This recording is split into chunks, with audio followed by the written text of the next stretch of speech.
여호수아 16장 우리 1절로 4절까지 합독하겠습니다.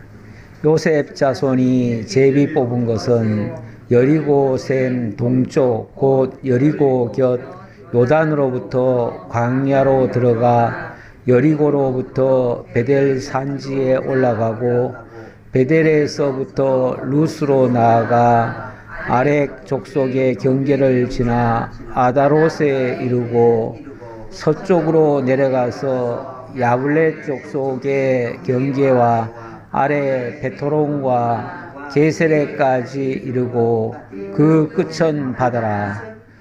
요셉의 자손 므낫세와 에브라임이 그들의 기업을 받았더라. 아멘. 방금 우리가 합독한 요 본문에서는 요셉 자손이 제비 뽑은 것은 요 말씀과 그 끝에 요셉의 자손 므낫세와 에브라임이 그들의 기업을 받았더라. 요 말씀.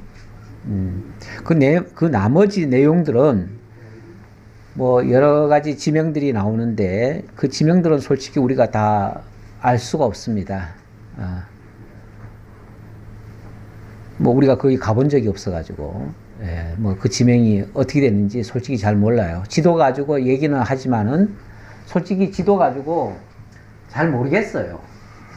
잘 모르는 게 뭐 정상이죠. 그러니까 굳이 뭐 그것까지 다 알아야 우리가 하나님의 뜻을 제대로 아는 건 아니니까 대략 어디쯤이다 하는 것만 보시고요. 자, 일단 대략 보니까 여기 지금 베이지 색깔로 되어 있는데 여기가 지금 에브라임 땅이고요. 그 다음에 요 위가 므낫세 땅입니다. 그런데 에브라임과 므낫세가 다 같이 요셉 자손이에요. 요셉 자손이기 때문에 결국은 둘 다 그냥 요셉 자손이다 이렇게 표현을 했어요. 그런데 므낫세 같은 경우는 이 동쪽에도 여기가 동므낫세라고 해가지고 여기 이렇게 있어요. 그러니까 동쪽에 이만큼 차지했는데 또 서쪽에 이만큼 또 차지해요. 그러니까 이 에브라임 족속까지 하면은 이만큼이고 동쪽은 뭐 더 큰 것 같아요, 느낌상. 지난번에 유다가 이 아래 전부거든요. 지난주에 얘기한 거는 다 유다 땅이었어요. 유다 땅인데 유다 땅은 요 가쪽이 블레셋 땅이 있고 요 아래쪽에는 사실 이제 시므온 땅이 좀 또 더 있어요. 시므온 땅은 유다 족속 안에 한 복판에 조금 차지하고 있어요. 그래서 어찌 보면 유다 자손보다도 더 크다 이렇게 볼 수 있어요. 더 클 수밖에 없는 게 요셉 자손은 갑절을 주고 있어요. 갑절을. 그래서 더 클 수밖에 없다. 일찍이 500년 전에 야곱이 요셉에게 축복을 했는데 그때 축복한 내용 한번 잠깐 보고 넘어가지요. 창세기 48장 21절 한번 보실래요? 그 장면이 하나님께서 야곱을 통해 요셉 자손에게 축복하는 내용입니다. 근데 사실 요셉은 야곱이 잃었다고 생각을 했습니다. 실제로 요셉은 애굽에 팔려갔고 나중에 애굽 사람이 돼버렸어요. 이름도 뭐 사분의 바네안가 뭐 이렇게 이름이 바뀌었어요. 그래서 완전히 애굽 사람 다 돼버린 겁니다. 그런데 이제 뒤늦게 찾은 거 아닙니까? 잃었다가 찾은 거예요. 찾았고 거기서 두 아들이 태어났다는 사실을 알게 돼요. 그걸 듣고 야곱이 두 아들 데려오라 그래가지고 너는 내가 잃었는데 그 대신 너가 낳은 두 자식은 내 자식이다 이렇게 얘기를 해버려요. 그러면서 내가 너의 자손을 둘을 내 아들로 삼겠다. 그러면서 내 아들에게 다른 형제들보다 배나 더 축복을 해주겠다. 그러면서 그때 축복한 내용이 나와요. 그거 한번 잠깐 보고 넘어갈게요. 창세기 48장 21절. 이스라엘이 요셉에게 또 이르되 나는 죽으나 하나님이 너희와 함께 계시사 너희를 인도하여 너희 조상의 땅으로 돌아가게 하시려니와 내가 너에게 내 형제보다 세겜 땅을 더 주었나니 이는 내가 내 칼과 활로 아모리 족속의 손에서 빼앗은 것이니라. 내가 내 형제들보다도 세겜 땅을 더 주겠다. 쉽게 말하면 한 부분을 더 주겠다 그 얘기예요. 결국은 내 아들 두 아들에게도 사실은 얘기한 게 있죠. 창세기 48장 20절부터 좀 더 봐야겠네요. 이거 19절부터 봅시다. 그 19절부터. 그의 아버지가 허락하지 아니하며 이르되 나도 안다 내 아들아 나도 안다. 그도 한 족속이 되며 그도 크게 되려니와 그의 아우가 그보다 큰 자가 되고 그의 자손이 여러 민족을 이루리라 하고 그러면서 에브라임과 므낫세 이 이야기는 왜 나왔냐면 원래는 므낫세가 장자거든요. 장자면은 두 아들에게 축복하겠다고 하니까 손을 이렇게 얹어야 돼요. 그렇게 얹으라고 요셉이 맏아들은 야곱의 오른편에다가 앉혔어요. 그리고 에브라임은 왼편에다 앉혔어요. 그런데 그때에 야곱의 눈이 어두웠어요. 그래서 야곱이 앞에 누가 있는지 잘 몰라요. 잘 모르는데 갑자기 손을 이렇게 어긋맞기는 거예요. 그러니까 아버지 손을 잘못됐습니다. 이쪽이 장자입니다. 그러면서 손을 바꿔주려고 하니까 나도 안다 그러는 거예요. 나도 안다. 나도 아는데 하나님이 이렇게 하라고 하셨다. 하나님이 이렇게 하라고 하셔서 그래서 내가 할 수 없이 이렇게 지금 하는 거다. 그러니까 이 축복이 나의 축복이 아니고 하나님의 언약이다 그 말이에요. 하나님의 언약이기 때문에 내 마음대로 못 바꾸고 하나님이 이렇게 하라고 하셔서 내가 이렇게 한다. 그러면서 이도 한 족속이 되고 크게 되려니와 이렇게 얘기하죠. 크게 되려니와 그의 아우가 그보다 큰 자가 되리라. 그의 아우가 에브라임이거든요. 에브라임이 오히려 그 둘 중에서는 큰 자가 된다는 거예요. 둘 중에서는 동생이 형처럼 대우를 받게 된다. 그런 얘기죠. 그러면서 그날에 그들에게 축복하여 이르되 이스라엘이 너로 말미암아 축복하기를 하나님이 내게 에브라임 같고 므낫세 같게 하시리라 하며 에브라임을 므낫세보다 앞세웠더라. 그래서 에브라임을 므낫세보다 앞세웠다. 그래서 5절부터는 먼저 기업을 누구에게 먼저 주냐면 에브라임 자손에게 줘요. 그래서 5절 에브라임 자손이 그들의 가족대로 받은 지역은 이러하니라 하면서 그들의 기업의 경계는 동쪽으로 아달롯 아달에서 윗 베토론에 이르고 서쪽으로는 나아가 북쪽 믹무다에 이르고 동쪽으로 돌아 다나 실로에 이르러 야노와 동쪽을 지나고 솔직히 여기 지명 하나도 모르겠어요. 하나도 모르겠어요. 근데 몰라도 이 지명은 상관이 없다. 다만 연구하신 분들이 지도를 잘 그려놨어요. 그려놨으니까 우리는 그거 보고 서쪽은 이 지중해 그러니까 이 바다 끝에 있고 동쪽은 요단 강에 붙어 있다. 이렇게만 아시면 돼요. 그 사이인데 이 사이가요. 어찌 보면 전체 가나안 땅의 중심부예요. 그러니까 중심부고 제일 중요한 지역이에요. 물론 나중에 보면 이 예루살렘이 중심이다 이렇게 말할 수도 있지만 예루살렘은 지역적으로 보면 좀 아래쪽에 있어요. 아래쪽에 있고 약간 중간에 에브라임과 므낫세가 차지하고 있어요. 자, 그렇게 보시고요. 야노아에서부터 아다롯과 나아라로 내려가 여리고를 만나서 요단으로 나아가고 또 답보야에서부터 서쪽으로 지나서 가나 시내에 이르나니 그 끝은 바다라. 에브라임 자손의 지파가 그들의 가족대로 받은 기업이 이러하였고 이러면서 에브라임이 가장 좋은 땅을 차지했다라고 이야기를 하는 셈이에요. 자, 그래 놓고 그 외에 므낫세 자손의 기업 중에서 에브라임 자손을 위하여 구분한 모든 성읍과 그 마을들도 있었더라.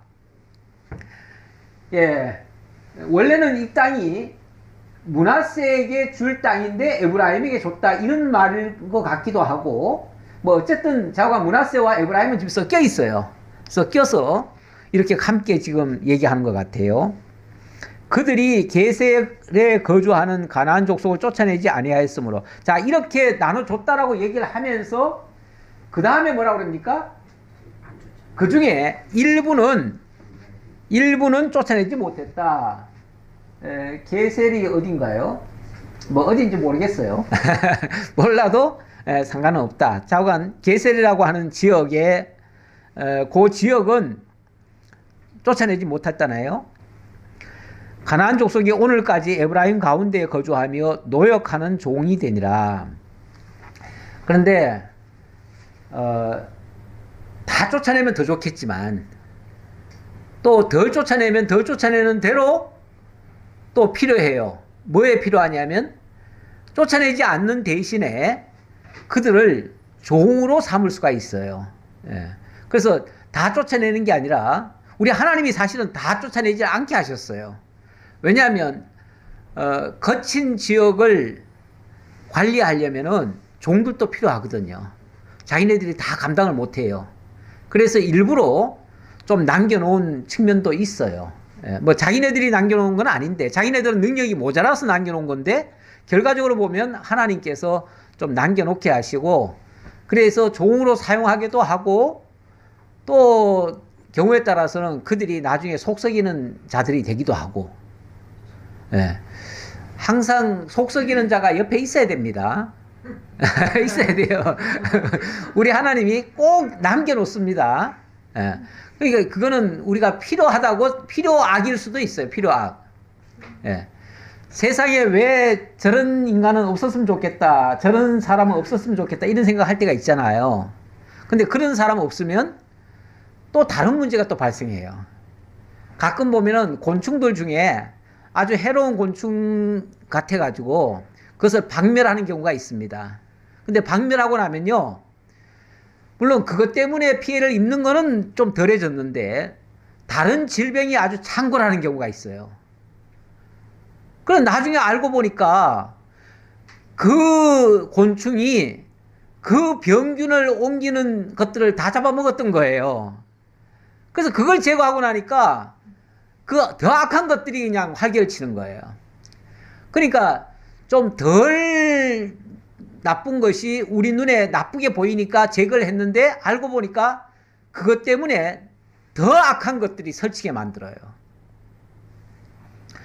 우리 하나님이 섭리하실 때 보면 그런 말씀하신 적이 있어요. 정확한 순서는 아닐 수도 있는데 아모스에 보면 아마 그 말씀이 있을 거예요. 곰을 피해가면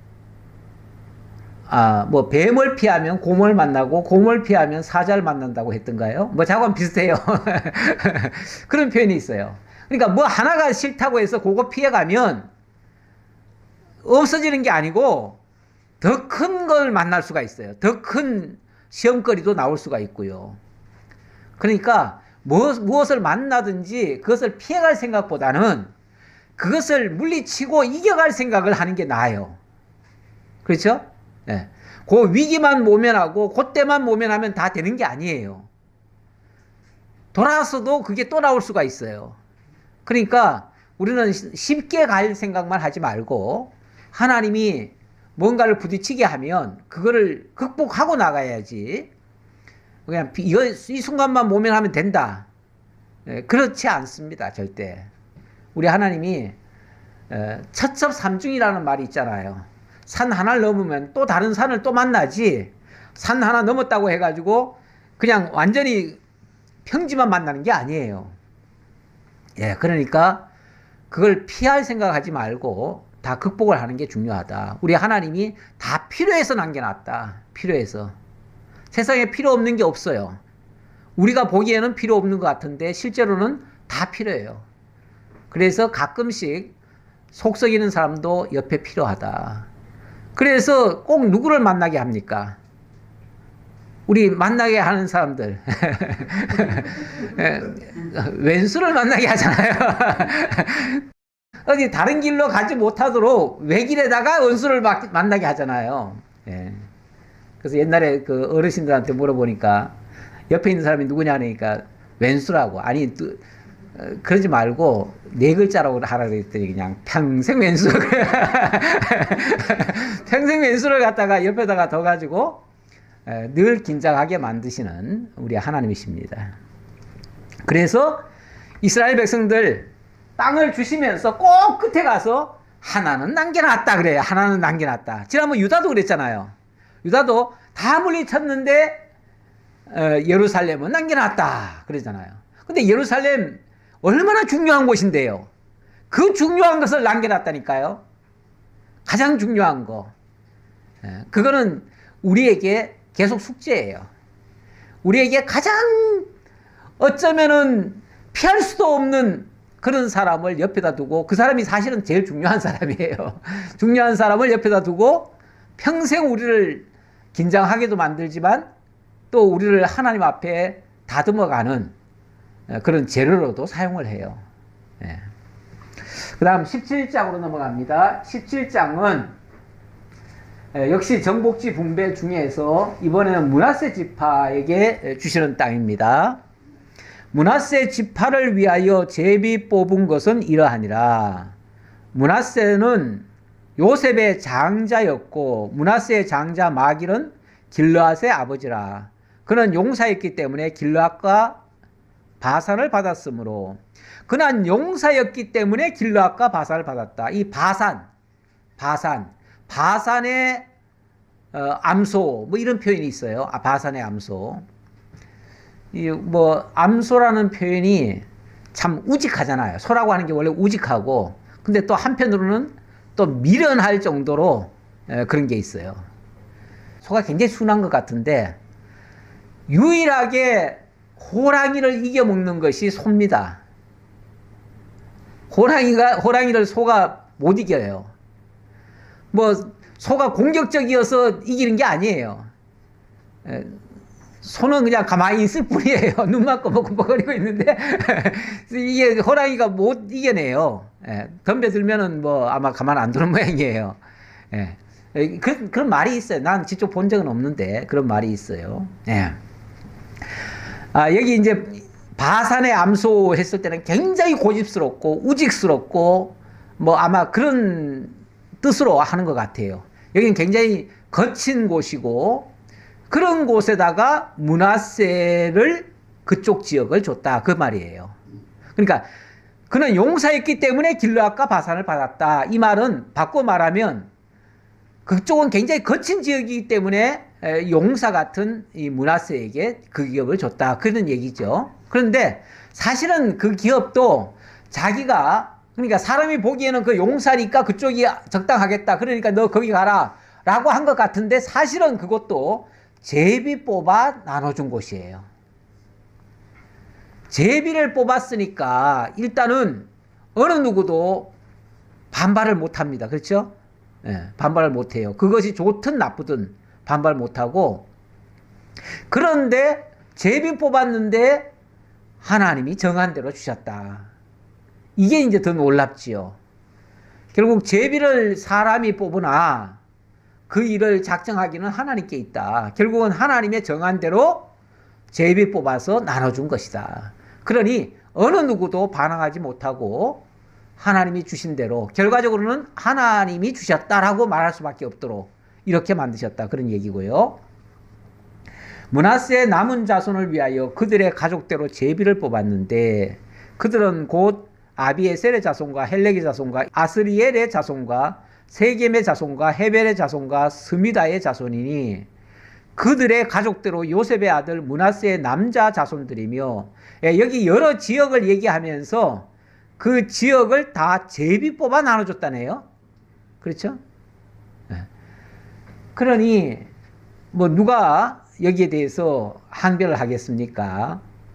그리고 3절 헤벨의 아들 길르앗의 손자 마길의 증손 므낫세의 현손 슬로보앗은 아들이 없고 딸뿐이요 그 딸들의 이름은 말라와 노아와 호글라와 밀가와 디르사라.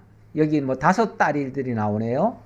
이 슬로보앗의 딸들의 이야기는요 너무 유명해가지고 성경 여러 곳에 나옵니다. 여기만 나오는 게 아니라 여러 곳에 나와요. 아니 뭐 슬로보아스의 딸들이 있었다는 얘기가 뭐 그렇게 중요한가? 그다지 중요할 것 같지 않은데. 그런데 이제 지금 우리가 봤을 때는 뭐 딸들도 당연히 권리를 받아야 되고 그렇게 하는데, 옛날에로 말하면은 딸들은 사실 기업에서 열애였죠. 열애였어요. 제외됐었어요. 그런데 이 슬로보아세 같은 경우는 희한하게 또 그 집은 아들 낳으려고 애를 많이 썼겠지만 아들이 안 나와요. 결국 딸밖에 없어요. 그런 경우는 그러면 어떻게 되느냐라고 해가지고 이게 문제가 된 적이 있어요. 그래가지고 그것을 한번 모세에게 항의를 했더니 모세가 그 문제 가지고 골치 아파가지고 하나님께 기도했잖아요. 그랬더니 하나님께서 답을 주셨어요. 슬로보아스의 딸들의 말이 맞다. 아니 딸들인데 딸들이라고 기업을 안 줘버리면 그들의 기업은 완전히 없어지지 않느냐. 근데 하나님은요, 아들 딸의 문제가 아니라 기업이 유지되는 게 중요하거든요. 하나님의 기업이 유지된다고 하는 건 또 다른 측면으로 말하면 하나님의 언약의 계승이에요. 그러니까 언약 계승되는 게 중요한데 딸들이라고 해가지고 언약이 계승이 안 된다면 그건 말이 안 되지 않느냐. 그러니 그들에게도 기업을 줘야 된다. 다만 그 기업이 다른 지파로 또 넘어가면 안 되니까. 어쨌든 그 딸들이 만약에 시집을 가면 또 다른 지파로 넘어갈 수도 있잖아요. 그러니까 그렇게 넘어가면 또 안 되기 때문에 다만 므낫세 자손들과 결혼해라. 그렇게 이제 조건이 그렇게 됐었죠. 그래가지고 같은 지파 안에서 결혼을 해서 그 자손이 이어지도록, 물론 그 당대만 그랬겠죠. 뭐 그 뒤는 안 그랬겠죠.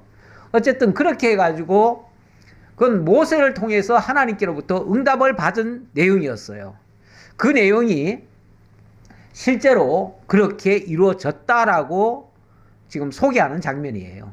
그러니까 이것도 결국은 모세에게 약속했던 말씀이 여호수아 시대에도 그대로 이루어졌다라고 말씀드릴 수 있는 거죠.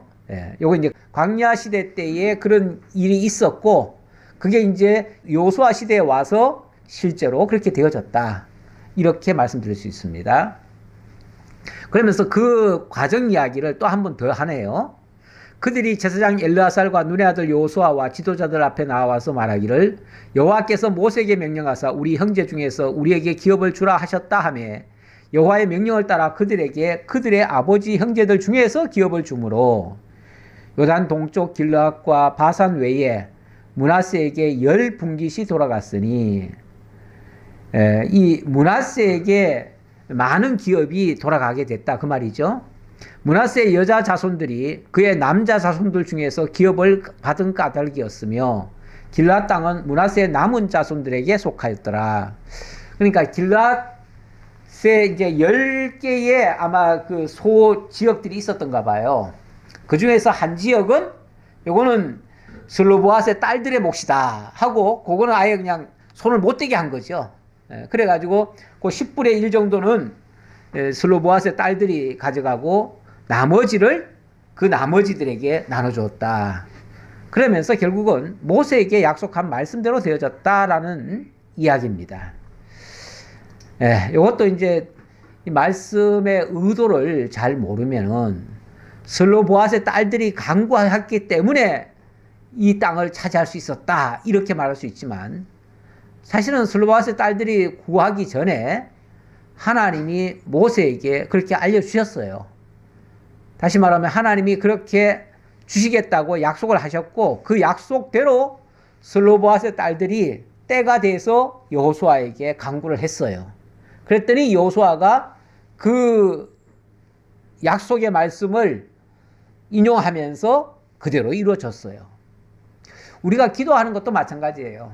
흔히들 기도하면 다 이루어진다라고 말하기가 쉬운데, 내 욕심을 구해도 그러면 다 이루어지는가? 그건 아니고요.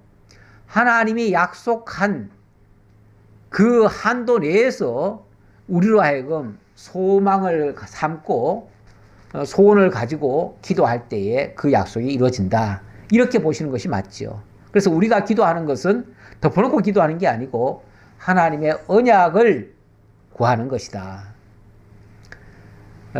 넓게 말하면 지금 이 신약 시대에 우리가 가장 강구하는 내용은 그의 나라와 그의 의를 구하라. 그래야하면 이 모든 것을 너희에게 더하시리라 하셨기 때문에 하나님의 나라와 그의 의가 이루어지는 쪽으로 우리가 강구할 때에 거기에 속한 모든 일들이 이루어진다. 그런 의미죠. 그러니까 그거와 아무 상관없는 일들을 우리가 구하는 대로 다 이루어진다. 이렇게 얘기하면 그거는 뭐 내 소원을 비는 것이고, 소원을 비는 기도는요, 솔직히 말해서 불교인들이 더 많이 기도합니다. 불교인들이 훨씬 더 많이 기도해요. 불교는요, 기도 도량이라는 게 있어요.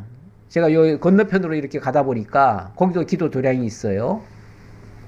어느 날 보니까 거기도 많은 사람들이 오더라고요. 평일날 이렇게 지나가는데 거기 엄청 많이 오더라고요. 그런 기도 도량에 엄청 많은 사람들이 모입니다. 그런 그 사람들은요, 우리처럼 시시하게 뭐 30분 기도하고 1시간 기도하고 이러지 않습니다. 막 100일 기도하고 1000일 기도하고 그래요. 우리보다 훨씬 더 기도 많이 해요.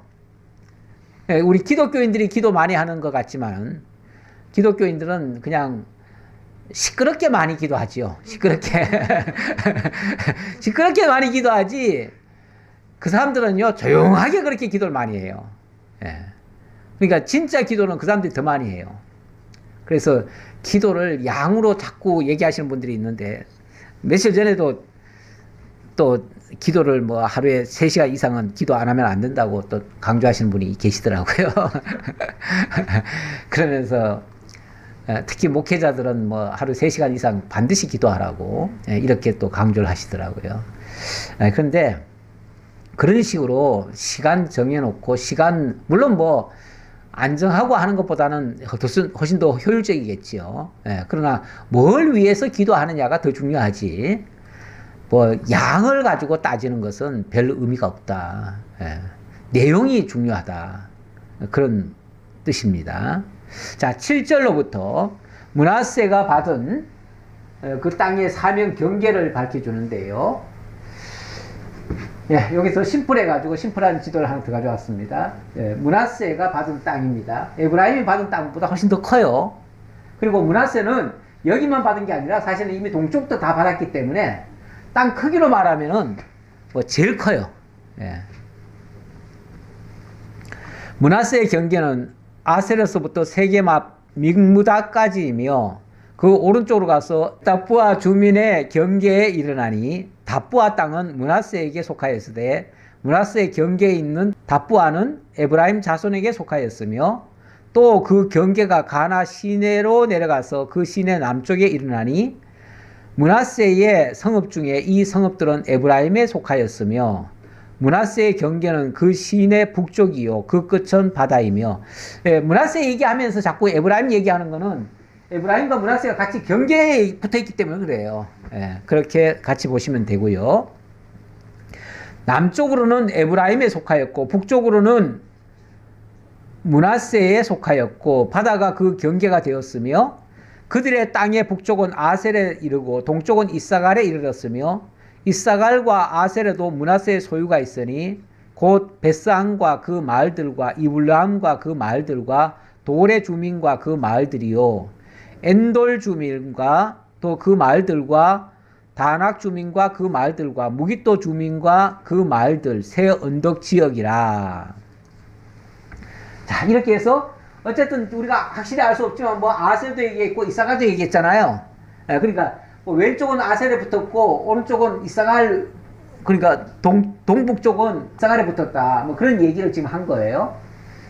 그리고 남쪽은 뭐 에브라임에 붙었고요. 이런 식으로 경계선이 붙었다 했습니다. 자, 12절. 여기도 요 부분에 끝부분에 뭐라고 되어 있습니까? 그러나, 꼭 그러나가 하나 꼭 붙어요. 참 이것도 요거 빠지면은 싱거워요. 그렇죠? 근데 요게 붙어 있음으로 말미암아 다 주시면서도 동시에 인간의 한계도 소개하고 있다. 이렇게도 볼 수 있어요. 그러나 므낫세 자손이 그 성읍들의 주민을 쫓아내지 못하며 가나안 족속이 결심하고 그 땅에 거주하였더니, 예, 자기들 힘으로는 이 주민들을 못 쫓아냈대요. 므낫세가 아까 뭐라고 그랬습니까? 아주 굉장히 강하다고 그랬잖아요. 강해서 아주 북쪽에 있는 굉장히 그 바산이라고 하는 그 땅까지도 하나님이 다 주셨다. 너희가 충분히 강하니까 다 쫓아낼 수 있다. 그러니 여기 가져라. 이렇게 하셨는데 정작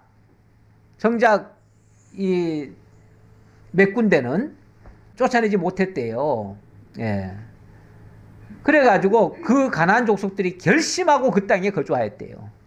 그들도 아주 당당하게 큰 소리 쳐가면서 거기 살고 있었다 그 말이에요. 가나안 족속이 기가 죽어야 되는데 기가 살아 있었다 그 말이에요. 그리고 나서 13절, 이스라엘 자손이 강성한 후에야 가나안 족속에게 노역을 시켰고 다 쫓아내지 아니하였더라. 처음에는요, 아예 그들이 결심하고 아주 당당하게 여기는 우리 땅이야 하고서 살았다는 거예요. 그러다가 나중에 므낫세 족속이 좀 더 강성해졌나 봐요. 강성해지니까 그 다음에는 그들을 굴복시켜가지고 너들 종노릇 해라. 아니면 너희들 다 내쫓아버리겠다. 그러니까 그제서야 종노릇을 하게 됐다. 이 종노릇 시키는 것도 쉬운 게 아닙니다. 남을 종노릇 시키는 거 쉽지 않아요. 예. 그런데 이제 하나님께서 언약 자손들에게 그들을 종노릇 시키라고 하셨죠. 예, 하셨는데 그것도 쉬운 일이 아니에요. 이 신약적으로 말하면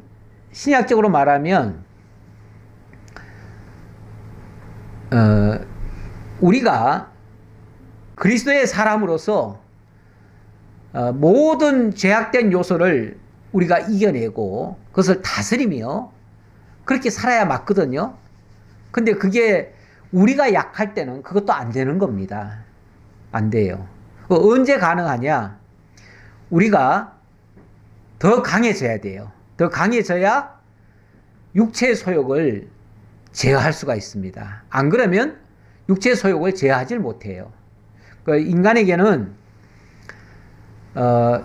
육이 있고 또 영이 있잖아요.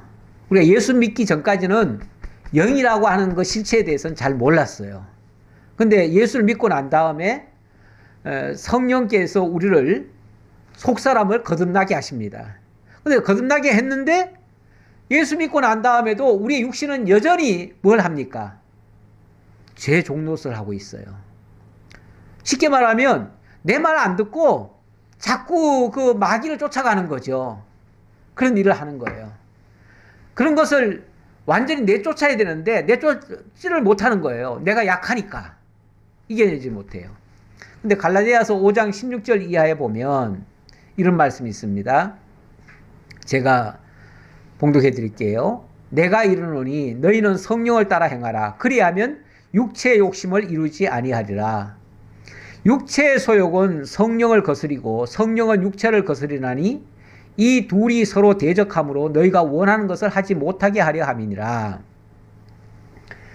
예, 육체의 소욕과 성령의 소욕이 있는데 우리가 예수를 믿었으니까 성령께서 우리에게 함께 하시면서 우리로 하여금 하나님의 뜻을 알려주고 하나님의 말씀대로 살기를 원하십니다.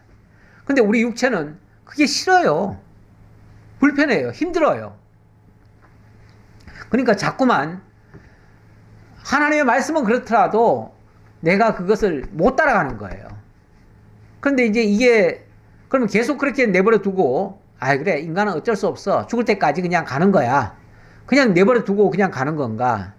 그게 아니고 성령께서 우리를 계속해서 말씀으로 우리를 양육시키는 거죠. 그래서 우리가 그 말씀에 더 견고하게 섰을 때 비로소 육체의 소욕을 조금씩이라도 제어할 수가 있다. 그 말이죠. 그래서 우리 성령께서 우리를 말할 수 없는 탄식으로 우리가 죄의 종로로 타는 것을 자꾸만 슬퍼하시면서 우리를 자꾸 고쳐가시는 이 작업을 하시는 거죠. 안 하시는 게 아니에요. 가끔 뭐 예수 믿어도 예수 믿었기 때문에 우리는 천국 가는데 아무 지장 없어. 그러니까 육체가 무슨 짓을 하든 내버려둬. 이렇게 하신 분들도 가끔 있어요. 예. 그런데 사실 그렇지는 않습니다. 우리 하나님께서 내가 거룩하니 너희도 거룩할지어다 하시면서 우리로 하여금 거룩하게 살아가기를 원하셔요. 그래서 우리로 하여금 계속해서 말씀으로 무장을 하도록 하시는데 갈라디아서 5장 18절에 보니까 너희가 만일 성령의 인도하시는 바가 되면 율법 아래에 있지 아니하리라. 더 이상 율법의 종로로 타지 않을 수 있다. 그 말입니다. 성령의 인도함을 온전히 받을 때, 성령의 인도함을 온전히 받는다는 걸 뭐라고 그러냐면 성령 충만이라고 그래요.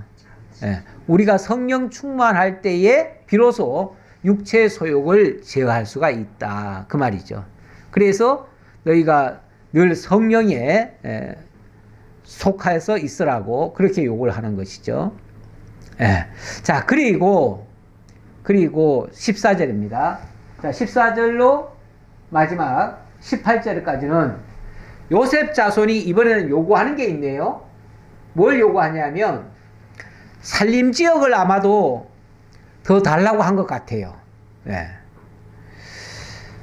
14절 보겠습니다.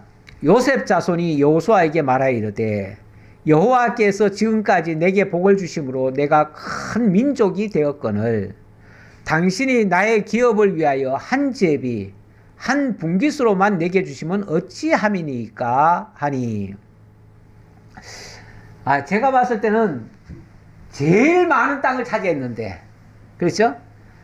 근데 모르겠어요. 이 지역이 아직까지 좀 덜 차지한 부분이 있었는지 모르겠어요. 그런데 아마 그 지역을 더 요구한 것 같아요. 정확하게 그 지역이 어딘지는 모르겠으나 한 제비 한 분깃으로만 내게 주시면 어찌함입니까? 이렇게 얘기를 하네요.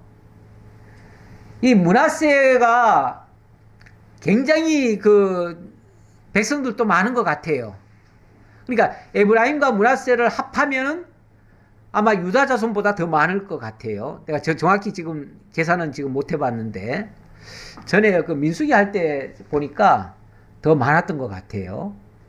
어쨌든 이들이 지금 뭘 요구하냐면 우리가 지금 제일 큰 지파입니다.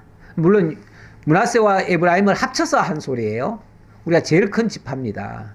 그런데 한 제비 한 분깃으로만 주는 게 뭡니까? 그런 얘기예요.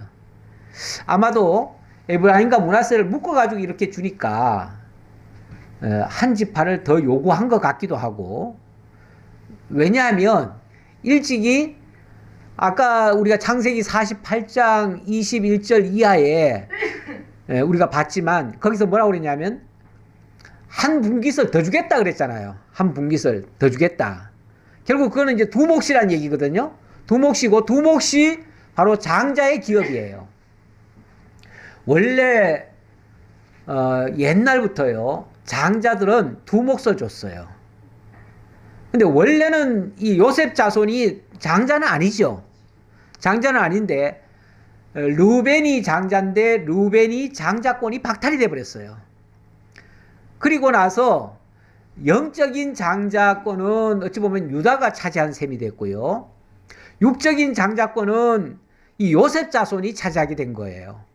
그게 이제 야곱의 축복에서 나와요. 그 내용이. 그래가지고 이 요셉 자손에게도 엄청난 축복을 했어요. 그러면서 아까도 얘기했듯이 한 자손을 더 주겠다고 그랬잖아요. 한 기업을 더 주겠다고 그랬잖아요. 그랬으니까 아마 그 기업을 더 요구한 것 같아요.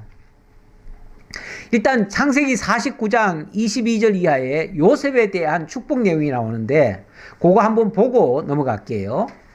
거기 보면 창세기 49장 22절입니다. 요셉은 무성한 가지 곧 샘 곁에 무성한 가지라 그 가지가 담을 넘었도다. 자, 이 요셉 자손의 기업은요 너무 무성해가지고 그냥 한쪽에만 있는 게 아니라 담을 넘었대요. 담을 넘었다는 표현이 우리가 이제 집안에다가 옛날에 보면은 우리 시골집에도 보니까 우리 담장에 감나무가 있어요. 감나무가 있으면 이 감나무가 옆집까지 넘어가요. 그럼 옆집에서 따먹기도 해요. 그러니까 옛날에는 뭐가 니 거 내 거 안 따지고 그냥 담장 넘어오면 우리 거다 생각하고 그냥 따먹는 거예요. 이런 식으로 담장이 넘었는데 사실은 그것도 이제 자기 영역이다 그 말이죠. 그러니까 담장이 넘었다는 말은 어찌 보면 이 기업이 한 곳에 머물지 않고 그 너머까지 준다 이런 의미로도 볼 수 있어요. 그리고 활 쏘는 자가 그를 학대하며 적개심을 가지고 그를 쏘았으나 요셉의 활은 도리어 굳세며 그의 팔은 힘이 있으니 이는 야곱의 전능자 이스라엘의 반석인 목자의 손을 힘입음이라. 목자의 손을 힘입음이라. 그랬는데 이게 이제 목자의 손을 힘입었다라는 표현이 그 먼저 성경에는 어떻게 되어 있냐면 그 지파에서 목자가 나리라 그렇게도 돼 있어요. 그 장면을 한번 제가 잠깐 볼까요? 먼저 성경. 그것도 사실은 굉장히 중요한 얘기인데, 자, 제가 다시 읽을 테니까요. 요셉의 힘이 도리어 건강하며 그의 팔이 힘이 있으니 야곱의 전능자의 손을 힘입음이라. 그로부터 이스라엘의 반석인 목자가 나도다. 그러니까 이 의미가 좀 달라요. 그에 의해서 이스라엘의 반석인 목자가 난다 이렇게 돼 있어요. 근데 이제 그 전에 제가 이걸 가지고 뭐라고 해석을 해드렸냐면 이 자손에게서 누가 나오냐면은 바로 여호수아가 나오는 겁니다. 여호수아가 이스라엘 민족을 약속의 땅으로 인도해간 그 목자가 되는 거예요. 그리고 이 목자는 장차 우리 주 예수 그리스도가 당신의 백성들을 그야말로 요단강 건너 하나님의 나라까지 이끌고 가실 것을 약속한 말씀이기도 합니다. 그런데 이게 이제 지금 번역은 어찌 보면 굉장히 약해 보여요. 그렇죠? 목자의 손을 힘입으라 그러니까 좀 말이 의미가 좀 달라요. 다른데 어쨌든 이렇게 해서 여호수아에게도 어찌 보면 기업을 더 주는 셈이 되는 거예요. 물론 지금 아직 여호수아 얘기는 아직 안 나왔는데 그들에게 기업이 더 필요하다는 것을 지금 강조하는 얘기 같고요. 그런 의미에서 이 부분을 이해할 수 있을 것 같습니다. 자, 25절 좀 더 읽어볼게요. 이 창세기 49장 25절입니다. 내 아버지의 하나님께로 말미암나니 그가 너를 도우실 것이요 전능자로 말미암나니 그가 내게 복을 주실 것이라. 위로 하늘의 복과 아래로 깊은 샘의 복과 젖먹이의 복과 태의 복이리로다. 모든 복이란 복 얘기를 다 하고 있어요. 이게 이제 장자의 복을 얘기하는 거예요. 내 아버지의 축복이 내 선조의 축복보다 나아서 영원한 산이 한없음 같이 이 축복이 요셉의 머리로 돌아오며 그 형제 중 뛰어난 자의 정수리로 돌아오리로다. 이것이 요셉 지파에게 주어질 것이다 했는데 지금 요셉 지파가 이렇게 큰 기업을 얻고 거기다가 또 한 기업을 더 받게 됐다 이런 의미로 지금 얘기를 하고 있어요. 자, 그래서 다시 본문으로 돌아오면요. 16절 다시 볼게요. 요셉 자손이 이르되 그 산지는 우리에게 넉넉하지도 못하고 골짜기 땅에 거주하는 모든 가나안 족속에게는 벳산과 그 마을들에 거주하는 자이든지 이스라엘 골짜기에 거주하는 자이든지 다 철병거가 있나이다 하니.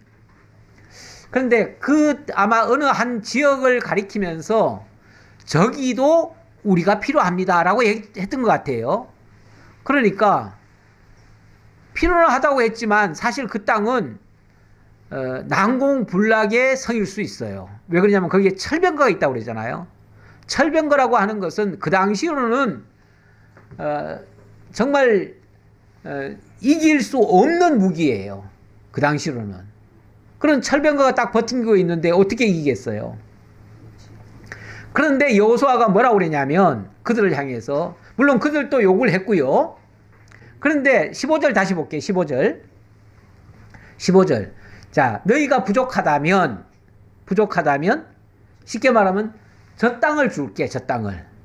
근데 그 땅이 어떤 땅이냐면 굉장히 강력한 철병거가 있는 동네예요, 거기가. 거기를 줄게 그러는 거예요. 그러니까 우리는 뭐 이런저런 뭐 이유가 있고 뭐 이렇게 해서 거긴 철병거가 있어가지고 어렵겠습니다라고 얘기를 하니까 여호수아가 그러는 거예요. 너희가 그 산림에 올라가서 스스로 개척하라 이렇게 얘기를 해요. 개척하라. 개척하라는 말은 딱 깨진 땅이 아니죠. 그렇죠? 다 얻은 땅이 아니에요. 그야말로 불모지 같은 곳이에요. 불모지를 개척하라는 거예요. 너희가 필요하면 저 불모지를 너희가 차지해라. 그 말이에요. 그러면서 17절에 여호수아가 다시 요셉의 족속 곧 에브라임과 므낫세에게 말하여 이르되 다시 또 강조하는 거예요. 거기를 준다고 하면서 너는 큰 민족이요 큰 권능이 있은즉 한 분깃만 가질 것이 아니라 그 산지도 내 것이 되리니 비록 살림이라도 네가 개척하라. 비록 살림이라도 개척하라. 살림이란 말은 완전히 거기가 산이 막 우거져 있다는 거잖아요. 나무가 우거져 있는 곳. 거긴 평상시에는 들어가지도 못해요. 이스라엘 백성들이 의외로 겁이 많습니다. 왜냐하면 그들이 아마 신체적으로 굉장히 약했던 것 같아요. 네. 특히 이 가나안 족속들에 비하면 그렇다는 거예요. 원래 가나안 족속들이 좀 흑인들이 있지요. 흑인들이 있을 거예요. 그리고 거기는 또 안악 자손들도 있었어요. 대체적으로 그쪽 사람들이 다 아마 굉장히 크고 아주 용사들이었어요. 용사들. 거기에 비해서 이스라엘 백성들은요 굉장히 작고 초라했어요. 그래서 자기네들이 처음에 가데스 바네아에서 그 땅을 정탐하고 돌아왔을 때 그렇게 말을 하는 거예요. 그들은 장대 같고 우리는 메뚜기 떼 같다. 그들에게 비하면은 우리는 너무 형편없다 그 말이죠. 우리가 도저히 그들과 싸워서는 이길 재간이 없다. 그런데 뭐 이스라엘이 솔직히 뭐 무기가 많습니까? 뭐가 있습니까? 아무것도 없잖아요. 빈손인데 그 빈손으로 무슨 힘으로 그들을 물리치겠습니까? 더군다나 거기는 철병거가 있는데. 그러니까 아마 요셉 자손들이 요구했을 때는 좀 좋은 땅을 더 주세요. 아마 이렇게 얘기했던 것 같아요. 그런데 여호수아는 뭐라고 그러냐면 좋은 땅은 더 이상 너희들 줄 거 없어. 그러면서 너희들이 더 필요하다면 저 산림을 가져. 저 산림. 거기는 철병거가 있어서 못 가겠는데요. 그러니까 아니야. 너희는 강한 민족이야. 하나님이 너희에게 굉장히 큰 능력을 주셨어. 그러니까 너희는 충분히 이겨낼 수 있어. 그러니까 너희들이 가서 개척해. 개척. 개척이란 말이 괜찮은 것 같아요. 요즘 신학교 이제 강의를 하고 있습니다만은 요즘 개척하려는 사람이 없습니다. 개척을 하려고 하질 않아요. 그리고 실제로 개척해가지고 잘 되지도 않고요. 거의 개척하면은 아마 4분의 3 또는 한 5분의 4는 다 문 닫습니다. 몇 년 안에 다 문 닫아요. 그래서 도저히 개척할 용기를 안 내요. 그러다 보니 아예 남자들은 요즘 신학교 자원을 안 합니다. 자원을 안 해요. 이번에도 아마 굉장히 미달이 됐다는 것 같아요. 뭐 그런 미달이 됐다는 학교가 많아요. 이렇게 개척하기가 어렵습니다.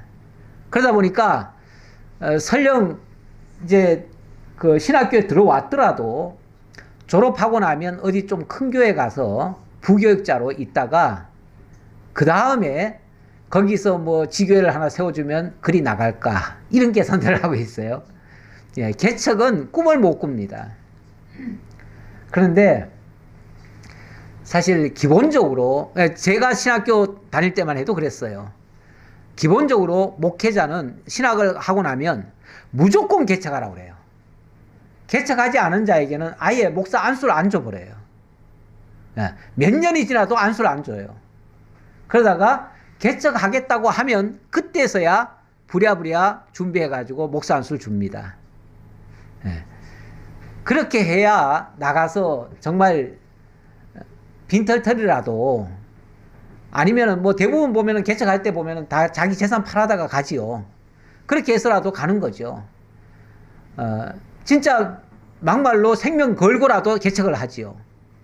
근데 안 그러면요, 어디 좋은 곳에 가가지고 목회하려고 하면요, 제일 처음부터 뭘 따지냐면 사례비 얼마 줘요? 이거부터 따져요. 그 교인 몇 명이에요? 이런 식으로 계산을 해서 가려고 해요. 그러니 작은 교회는 가려고 하겠습니까? 작은 교회는 그래서 목회자 모시기가 쉽지 않아요. 거기다가 또 사례비도 어느 정도 대주지 않으면은 아예 올 생각을 안 해요. 이거는 기본적으로 자세가 안 돼 있죠. 근데 신학을 일단 한다고 하면 자기가 하나님의 종으로 부름 받았다라고 하면 어쨌든 개척을 해나가야 되는 겁니다. 그게 뭐 꼭 쉬워서 할 수 있어서 하는 게 아니에요. 하나님의 능력 믿고 가는 거죠. 하나님의 능력 믿고. 지금 요셉 자손도 절대로 사실은 자기들 힘으로는 못 이겨낼 거예요. 하지만 이미 하나님께서 엄청난 능력을 주시겠다고 약속을 하셨잖아요. 그랬으니까 가면 된다는 거예요. 그리고 이 지역은 어쩌면 여호수아가 더, 그거는 남의 얘기가 아니에요. 어찌 보면 자기 얘기일 수도 있어요. 지난번에 갈렙이 그런 말 했잖아요. 갈렙이 내 나이 85세로 돼 지금이라도 저 산지를 주시면 제가 차지하겠습니다. 이게 개척 정신이에요. 개척 정신이라고 하는 거는 좋은 땅에 가서 하는 거는 개척이라고 하지 않아요. 거칠은 곳, 광야 같은 곳, 막말로 아무도 없어도 그냥 혼자라도 하는 게 개척이에요. 개척에 가서 무슨 뭐 그래도 몇 명은 돼야지 뭐 하지 않겠어요? 그래도 현상 유지는 해야 되지 않겠어요? 이런 식은 전혀 개척이 아니에요. 개척은 맨 땅에 가는 거예요. 맨 땅에 그야말로. 사실 우리도 뭐 제일 처음에 개척 예배 첫 예배가 우리 가족 세 사람하고 한 명, 네 명이 예배 드렸어요. 첫 예배가 그랬습니다. 물론 그 다음에 또 여러분들이 또 합세해 주셔가지고 우리는 그래도 순탄하게 된 셈입니다. 순탄하게 됐는데 제일 큰 하나님의 역사는요, 사실은 개척 때 나타납니다. 안정된 교회는요, 큰 하나님의 역사가 잘 안 나타나요. 개척을 해봐야 됩니다. 그래서 뭐 설령 실패하더라도 개척을 해봐야 돼요. 실패해도 괜찮아요. 그 다음에 다시 할 수 있는 어떤 힘을 얻기도 해요. 그래서 목회자 될 사람이라면 반드시 개척을 해야 된다. 그리고 개척했던 사람을 청빙을 해야 된다. 사실은 청빙을 하더라도 개척해서 설령 실패를 했더라도 개척에서 실패한 사람이 오히려 더 필요할 수도 있다. 그런 사람은 한번 경험을 했잖아요. 예. 그렇지 그냥 평안한 데만 있던 사람은 사실은 힘이 없습니다. 어떤 환란이 오면요, 이겨낼 힘이 없어요. 예. 헤쳐낼 수가 없습니다. 자, 18절. 그 산지도 네 것이 되리니 비록 살림이라도 네가 개척하라. 그 끝까지 내 것이 되리라. 가나안 족속이 비록 철병거를 가졌고 강할지라도 네가 능히 그를 쫓아내리라 하였더라. 얼마든지 쫓아낼 수 있어. 어차피 네가 하는 거 아니야. 하나님이 너와 함께 하시면 얼마든지 쫓아낼 수 있어. 그러니 개척할 때만큼 하나님 앞에 간절히 기도하는 경우가 없습니다. 사실은 뭐 평안할 때는 기도할 게 없잖아요. 그런데 정말 개척할 때는요, 절박합니다. 절박해서라도 기도하게 돼요. 그 기도할 때에 하나님이 함께 하시는 거예요. 그래서 하나님의 능력을 가장 크게 볼 때가 개척할 때다. 개척할 때의 이야기는 그것만 따로 모으면요, 엄청난 역사들이 아마 증거될 겁니다. 그거는 뭐 꼭 저 얘기할 필요 없어요. 모든 사람이 마찬가지입니다. 개척할 때는 다 역사를 봅니다. 하나님의 진짜 하나님이 살아계서 생생한 역사를 다 보게 됩니다. 기도하겠습니다. 감사합니다. 하나님, 우리 하나님께서 저희와 함께 하실 때에 큰 능력이 나타나고 또 약속하신 대로 반드시 이루시는 여호와 되심을 저희들이 오늘도 말씀을 통해서 확인했습니다.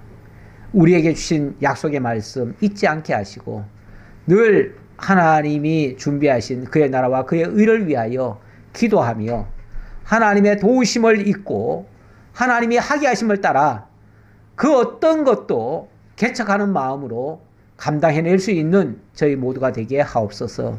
함께해 주심을 감사드렸고 예수님 이름으로 기도하옵나이다. 아멘.